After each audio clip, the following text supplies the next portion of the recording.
जमीन के नीचे अंधेरा इतना गहरा था कि साद को अपने हाथ तक नजर नहीं आ रहे थे, जैसे वो हवा में नहीं किसी और ही जहान में लटक गया हो। अचानक उसके पैर किसी सख्त जमीन से टकराए और वो जोर से गिर गया। जब उसने सर उठाया, सामने चमकते सुनहरे मीनार उभरी आए। आसमान में बादल नहीं बल्कि नीली आग जल रही थी। हवा में नगमे तैर रहे थे, लेकिन उन नगमों में एक ऐसी बेचैनी थी जो दिल चीरती जाए। यह जिन्नों का शहर था। साद होश में आया ही था कि पीछे से दो लंबी सुनहरी पंछियों की तरह पर वाले जिन्न उसके दोनों बाजुओं से पकड़कर खड़े हो गए। इंसान, रात होने में कम वक्त रह गया है, उनमें से एक ने सरसराहती हुई आवाज में कहा। साद ने जहरीली घुट्टी जैसे निगली, शहजादी लारीब कहाँ है? जिनौन ने बिना जवाब दिए उसे खींच लिया। उनकी रफ्तार हवाएं चीरती हुई ऐसे बढ़ रही थी जैसे वक्त उनका मुंह से फिसल रहा हो। चंद सांसों बाद वो एक अजीम महल के सामने रुक गए। दीवारें शीशे की और हर शीशे के अंदर ऐसे रंग जैसे कोई आसमान कैद हो। मशाल की जगह हवा में तैरती हुई रोशनियां। दरवाजा खुला और लारीब सामने आई। उसने सितारों से बनी शाही लिबास पहन रखा था, गालों पे नूर और आंखों में आंसू।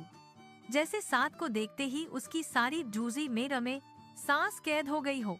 तुम वाकई आ गए? उसकी आवाज कांप गई। साद की आंखों में जज्बा भड़क उठा। मैं बिना तुम्हें लेकर वापस नहीं जाऊंगा। लेकिन इसी लम्हे महल के अंदर से एक गरजती हुई हौसी गूंज उठी और एक कहातिल सी शाहनशाही शक्ल सामने आई। जिन्न शहजादा रायश, उसने हंसी के साथ कहा। प्यार, कितना मजाकिया लफ्ज़ है। तुम्हारे जैसे कमजोर से कोई मुझसे शहजादी छीनेगा? लारीब चीख उठी। रयाश, साद को चोट मत देना। रयाश ने उसका हाथ अपनी शेर सी पंजे में कसा। आज रात ही तुम मेरी होगी। साद आगे बढ़ा। अगर हिम्मत है तो मुझसे मुकाबला करो। रयाश की हंसी रुक गई। हवा में कुछ बदल सा गया। मुकाबला एक इंसान से? उसकी आंखों में आग भड़क उठी। ठीक है, लेकिन याद रख, अगर तुम हारे, तुम्हारी रूह हमेशा के लिए यहाँ कैद होगी। साद ने बिना पल भर सोचे कहा। मैं हारेगा नहीं। रयाश ने अपना दस्ताना उठाया। आसमान की सुर्ख आग तमाम महल को ढक गई। मुबारक हो, रयाश गर्जा। जंग मोहब्बत शुरू होती है चांद के पहले खून के साथ। लरीब ने सांस रोकते हुए साद की तरफ देखा। उसकी आंखों में एक ही गुजारिश थी, वापस मत जाना।